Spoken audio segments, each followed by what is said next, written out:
Indian rivers are not just part of epics, religious texts, and myths, but also guardians of our cultural wealth. India has honored her rivers both for their beauty and their blessings.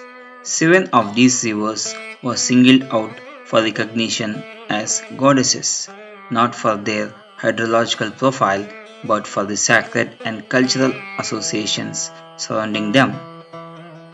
These rivers are Ganga, Yamuna, Saraswati, Godavari, Narmada, Indus, and Kaveri. Ganga River, symbol of purity. First in the list is goddess Ganga. Her source at the ice cave of Gomukh, cow's mouth in the Uttarakhand Himalayas, must be the most inspiring on our planet for sheer aesthetic grandeur.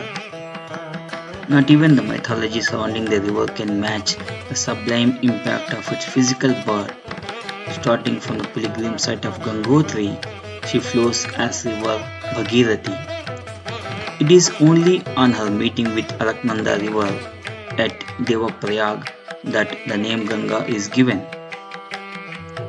Thus, downstream at Haridwar, the Ganga emerges into the plains where her course to the sea is marked by the confluence at Prayag in Allahabad in Uttar Pradesh. Here Ganga is joined by Yamuna and symbolically by the third goddess Saraswati. Varanasi is likewise graced by the waters of Ganga Maharani. The Hooghly, passing through Kolkata in West Bengal, has the privilege of hosting the final place of pilgrimage at the small island of Ganga Sagar, where the goddess, after 2,525 km, merges with the Bay of Bengal. Second river is Yamuna, bountiful beauty. The source of the second goddess Yamuna, the younger sister of Ganga, is marked by scalding hot springs at Yamunotri. She rises from the snows of Bandar Poonch, massif near Uttarakhand's border with the state of Himachal Pradesh. While passing near Mussoorie in Uttarakhand, the winding course of the river has an Ashokan edict on its bank extolling the virtues of non-violence. The goddess exits the Himalayas at Paonta Sahib, a Sikh pilgrim hallowed by the residents of Sikh Guru Gobind Singh. Its waters help give the state of Haryana in India its name signifying dazzling greenery. Once it nears New Delhi, the capital of India, the goddess is assailed by urban challenges. Downstream of the capital, the river flows past the ghats at Madhura in Uttar Pradesh, where the votaries of Radha and Krishna gather.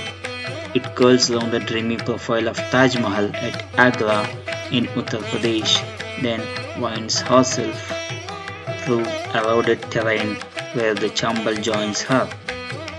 Finally, before the auspicious meeting of the rivers at Prayag, 1370 km from her source, the Yamuna is refreshed by the blue waters of Betwa.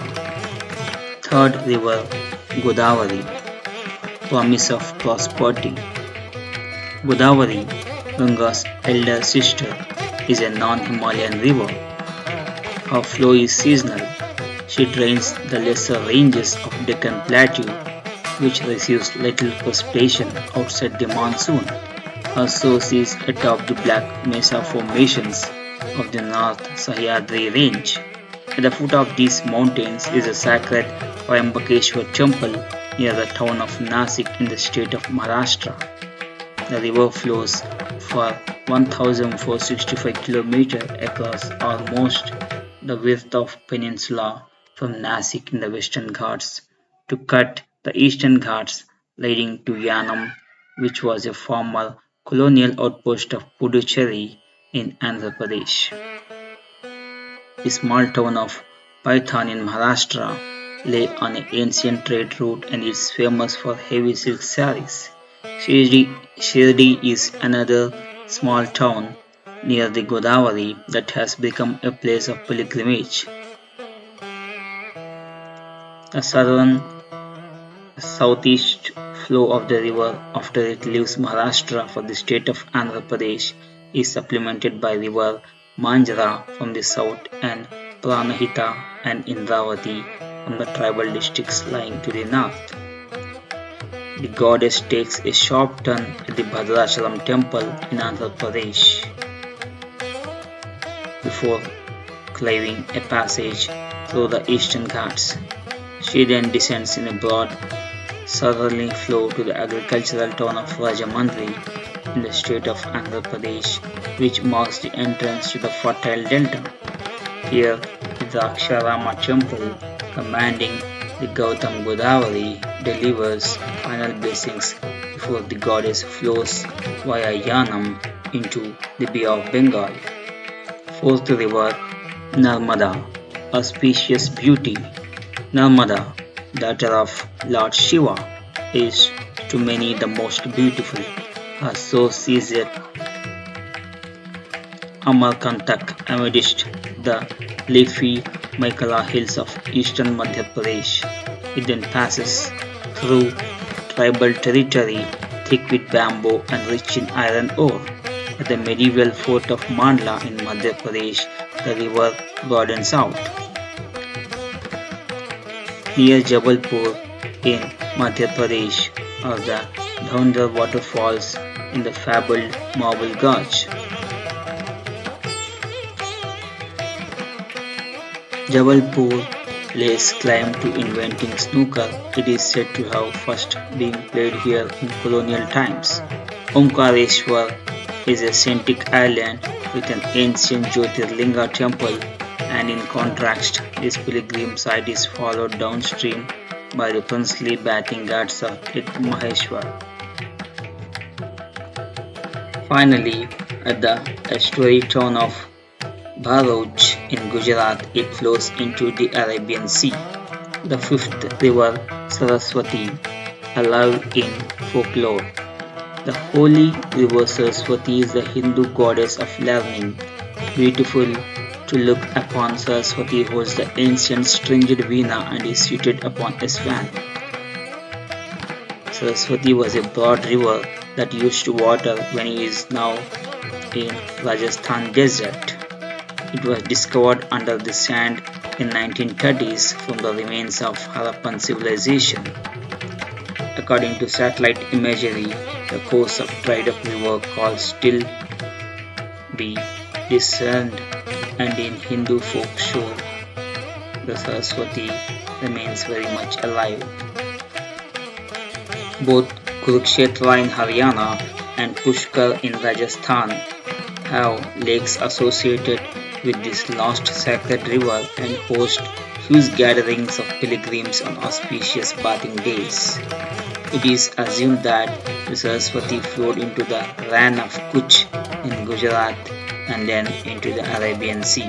Sixth river, Indus, high and mighty. The Indus gave its name to India. Foreigners referred to it as a land that lies beyond the Indus, also known as the Lion River. The Indus is the largest in the subcontinent, flowing for 3,200 kilometers from under undistinguished springs in Tibet, north of Mount Kailash.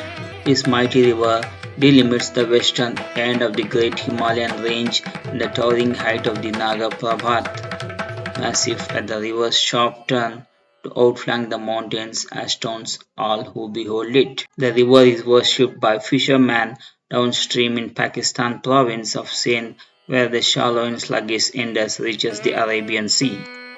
The last seventh river, Kaveri, guardian of cultural wealth. Goddess Kaveri may be the shortest in length, 765 kilometers only, but is the guardian of most scintillating array of India's cultural wealth. Known as the Ganga of the South, the goddess is depicted standing wearing a red silk saree and holding a copper water pot from which she pours her blessings.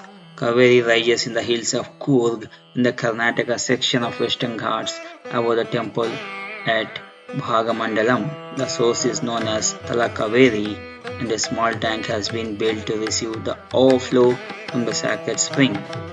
From the wooden hills of Coorg, the river flows to the confines of Mysore then past Srirangapatnam in Karnataka, where Tipu Sultan had his palace.